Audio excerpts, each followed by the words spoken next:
Low fat, low carb, high protein. If you feel like you're caught in a nutritional tug of war, you are definitely not alone. 1 minute fat is the enemy, the next it's carbs. So in this explainer, we're going to deconstruct these diet wars to really understand a massive shift that's happening right now. A move away from those one-size-fits-all rules and toward a future of deeply personalized science. And it all kicks off with this absolute bombshell of a statement. This comes directly from a new U.S. government fact sheet. And let me tell you, it's a direct shot at decades of dietary policy. This isn't just some small update. It's a declaration of war on the old way of thinking, and it's really the core of what we're unpacking today. All right, so here's our game plan. First, we'll dig into the policy shakeup itself, putting the old advice head-to-head with the new. Then, we're going to dive into the fascinating science that's driving this whole change. After that, we'll look at why that one-size-fits-all idea is totally failing, see the real-world consequences, and finally, get a sneak peek into what your nutritional future might actually look like. Okay, first up, the Great Nutritional Reset. The upcoming federal dietary guidelines for 2025 to 2030, these are not just a minor tweak. We're talking about one of the most profound shifts in official nutritional advice in decades. So what's actually different? Well, a lot. The new guidance is putting high-quality protein and healthy fats front and center. It explicitly says, hey, avoid the highly processed foods and refined carbs.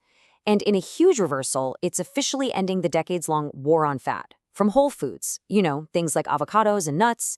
They're even recommending zero added sugar for young children and, get this, finally acknowledging that lower-carb diets can be a legit tool for managing chronic disease.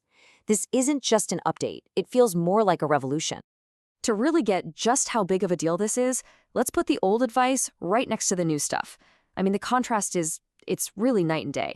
For decades, the official advice basically made protein and fat the bad guys, telling us to build our diets on a mountain of carbohydrates. And what was the result? An absolute explosion of processed, low-fat products where companies just swap the fat for sugar to make things taste good. The new guidance just flips this whole thing on its head. Now protein and healthy fats are the priority, refined carbs are out, and there's a super hard line on added sugar. It's a complete 180. So this obviously leads to a pretty big question. Why the sudden change? What did the science find that made them reverse decades of advice? Well, the answer is all about understanding our body's own metabolic machinery. And specifically, it's about a state called nutritional ketosis. That's the biological process that actually powers these very low-carb, high-fat diets. So what on earth is ketosis? Well, put simply, it's a metabolic state where your body, without its usual fuel, which is glucose from carbs, switches to Plan B. It starts breaking down fat into these molecules called ketones to use for energy instead. And this is a totally natural adaptation, not something to be confused with the dangerous state of ketoacidosis that can happen in uncontrolled diabetes. Totally different things. Okay, let's walk through this. First, you drastically cut your carb intake. As you can see, this makes your insulin levels just plummet. And that drop is the signal for your fat cells to release fatty acids into your bloodstream. These fatty acids travel to the liver, which then converts them into these incredibly powerful molecules called ketones. And boom, these ketones become a new, clean-burning fuel source for your brain and your body. You've essentially flipped a metabolic switch, turning from a sugar burner into a fat burner. Okay, but as powerful as all this science is, there's a real-world problem. And that is, sticking to such a strict diet is incredibly hard for most people. And this is where that simple idea of a single best diet really starts to fall apart. Now, this chart tells such a crucial story.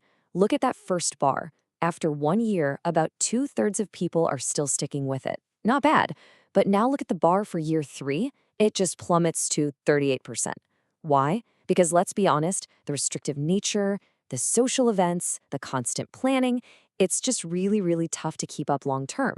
So, if the one-size-fits-all approach is pretty much doomed to fail for a lot of us, then what's next?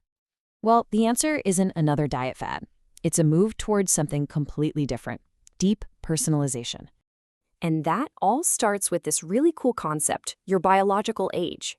Now, this is not just the number of candles on your birthday cake. It's a measure of how well your body is actually functioning on a cellular level. So, how do we even measure this? With a groundbreaking tool that sounds like it's straight out of sci-fi, an epigenetic clock.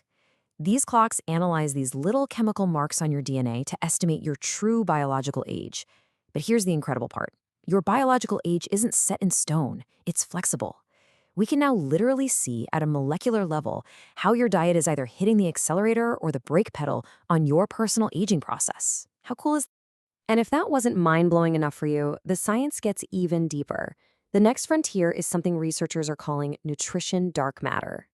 Think about this for a second. There are over 139,000 different small molecules in our food. We only know what a tiny, tiny fraction of them actually do. The rest of it, that's the dark matter, this vast, uncharted chemical universe inside the food we eat that could hold the secrets to how what we eat literally talks to our genes, influencing our health and how we age. Okay, so why does all this cutting-edge science actually matter? Because, it's not just an academic exercise. Moving beyond these simplistic, outdated dietary rules is absolutely critical if we want to tackle our most pressing health crises. And this right here, this illustrates the stakes in the starkest terms possible. A staggering 77% of young Americans are not even eligible for military service. And what's the number one reason? Chronic diseases, like obesity, that are directly linked to our food. This single statistic just shows the devastating population-level consequences of our broken food environment. Let's zoom in on a specific example, just to see why personalization is so vital. We're going to talk about a condition called sarcopenia. Basically, it's the progressive loss of muscle mass and strength as we get older, and it's a massive problem for people with other conditions like chronic kidney disease. So for patients with kidney disease, this creates this absolutely devastating vicious cycle. The disease makes muscle waste away, and then that muscle loss actually makes the kidney disease worse. You can see right here why a simple eat this, not that guideline is totally useless. These patients need highly specialized, deeply personalized nutrition to break this destructive cycle. And that's something a one-size-fits-all approach could never, ever offer. And this brings us to the final section, what your nutritional future is starting to look like. It's a major shift away from just following generic rules and towards actually understanding your own unique biology. So what does this future look like? Well, for one, it's about maximizing your health span, the years you live in vibrant health, not just the number of years you live.